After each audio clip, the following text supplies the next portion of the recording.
Welcome, friends, enemies, and everyone in between, to my channel, The Masked Mormon.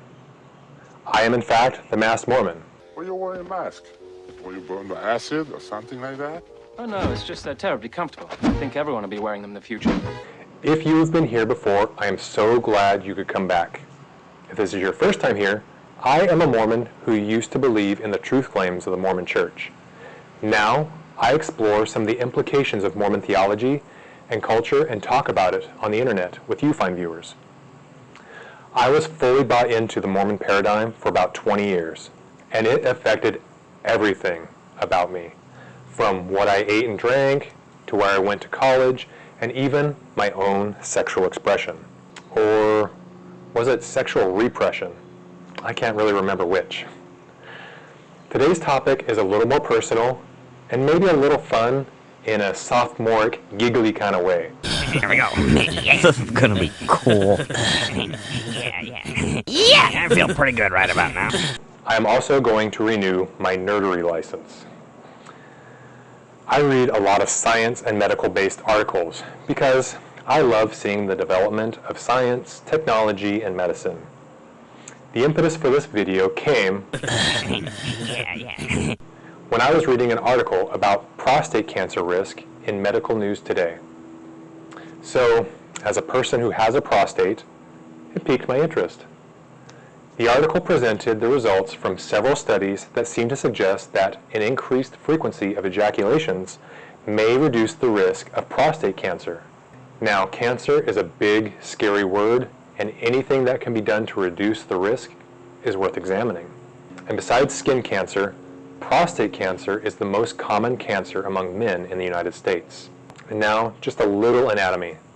The prostate is a gland in males that produces a fluid that is an important component to semen.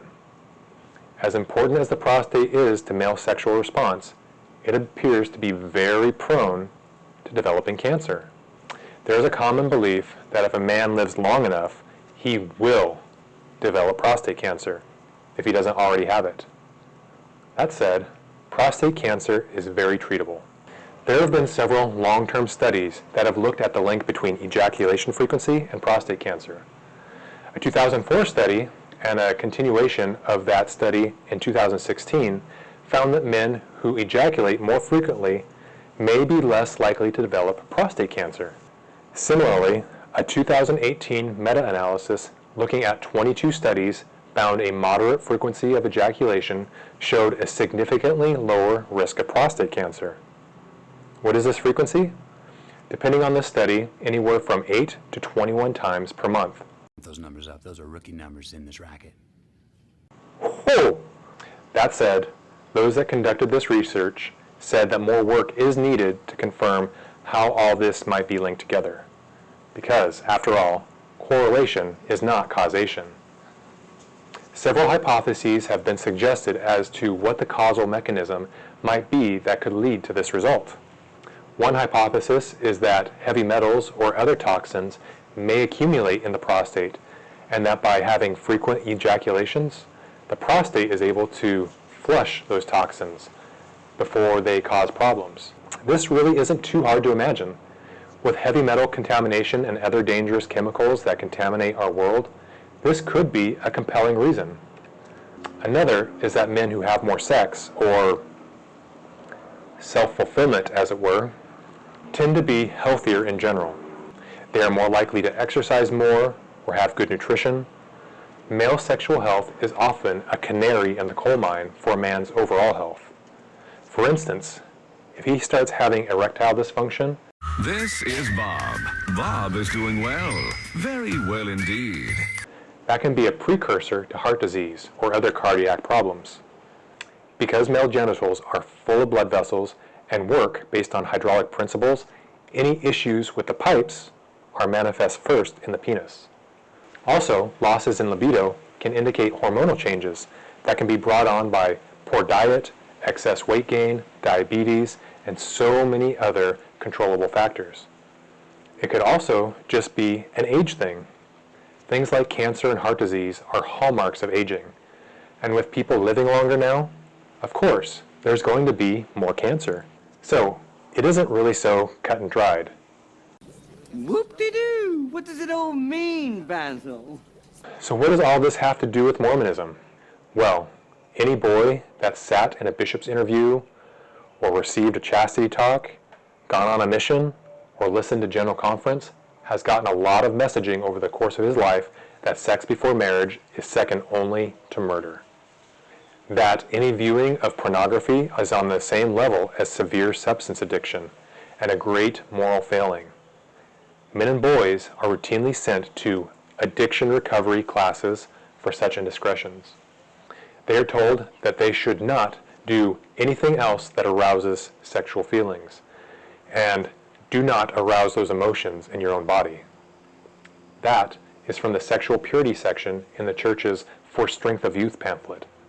Fellow YouTubers Nuance Ho and Exmo Lex have talked about the prevalence of purity culture and the existence of thought crime in the Mormon Church. I suggest you check out their videos on the topic. Girls and women get blamed for men's thoughts and behavior, and their own sexual thoughts and feelings are often neglected. Boys and men get blamed for natural sexual desires and development. One only needs to go to some of the faithful subreddits where there are frequent cries for help from some young man who feels guilty for having sexual desires and masturbating occasionally.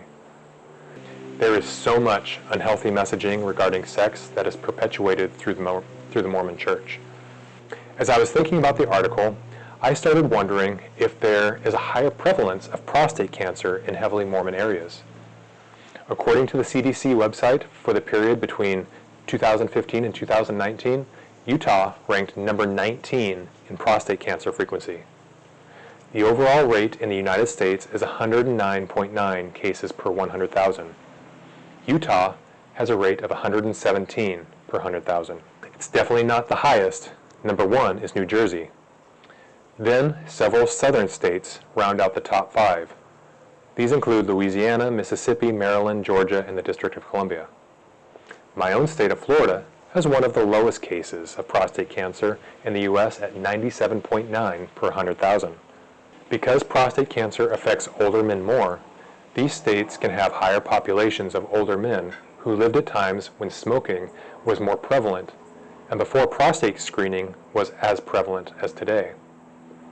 Florida, also known as God's waiting room, is number 40 despite having a much older population. A sad reality of prostate cancer is that it affects black men more, and these states do have higher black populations. Utah, however, is not known for its racial diversity, and despite the leadership of the Mormon Church being in their 80s and 90s, Utah has perhaps the youngest population in the country. So Utah has a relatively high prevalence of prostate cancer, yet has a smaller population of people that it affects most, and a younger population overall. What gives? All other cancers are proportionally smaller in Utah. Why does there seem to be so much prostate cancer in Utah? One possible reason is that there may be, at least in part, more aggressive screening in Utah. Mormons often have higher education and are more medically insured. Another possible reason is ecological contamination. There have been studies that have come out that have shown high levels of arsenic and other contaminants that have been dumped into the Great Salt Lake, and then as the lake dries up, the wind blowing these contaminants around the valley. But in light of the studies shown above and the culture of shame regarding masturbation, Mormon men may be bottling up their sexual energy, resulting in higher incidence of prostate cancer. Marriage doesn't necessarily solve this problem because unless a woman wants to have sex upwards of 21 times a month or almost every day, the frequency just isn't there. Oh, that must be exhausting. And to be perfectly honest, a woman isn't responsible for a man's sexual health. That's something that he should take into his own hands. Each partner is responsible for and owns their own sexuality. It isn't controlled by either partner. A balance of self-love and partnered consensual love play can make for a satisfying and varied experience. Plus, a certain level of self-stimulation takes the pressure off the low libido partner to always have to be there for their higher libido partner. That said, in no circumstance should this be used to pressure a woman or any sexual partner. If you are a man and use this information to pressure your partner to be more sexually active than they want to be, you are a scumbag.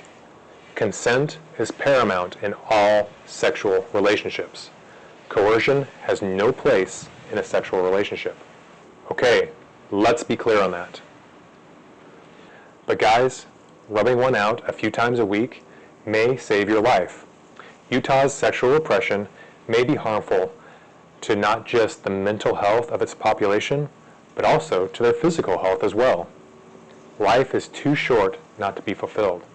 So have fun, enjoy life, learn about your body and its response.